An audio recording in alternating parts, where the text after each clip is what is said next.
జొన్న ఇడ్లీ, కరివేపాకు పౌడరు, చట్నీ, పల్లీల చట్నీ. ఈరోజు నేను జొన్న ఇడ్లీ చేసినాను.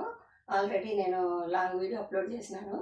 ఈ జొన్నలతో మనం ఇడ్లీ చేసుకొని తిన్నామంటేనా మనకు ఎక్కువ ఫ్యాట్ అనేది ఉండదు, పిండి పదార్థాలు ఎక్కువ ఉంటాయి దీంట్లో, హెల్తీ అనమాట జొన్నలు.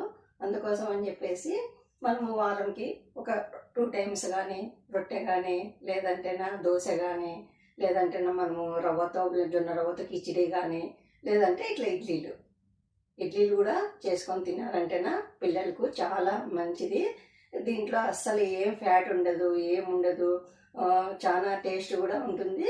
మన పిల్లలకి ఇప్పటి నుంచే, మీరు చిన్నపిల్లలకి ఇప్పటి నుంచే కొంచెం జావలాగా చేసి తాపేది అట్లా అలవాటు చేయండి. అలవాటు చేసినారంటేనా పిల్లలు చిన్నప్పటి నుంచి అలవాటు అయిందంటేనా తింటారు, తాగుతారు. మీకు నచ్చింటేనే లైక్ చేయండి. జొన్న ఇడ్లీ, కరివేపాకు పౌడరు, చట్నీ, పల్లీల చట్నీ.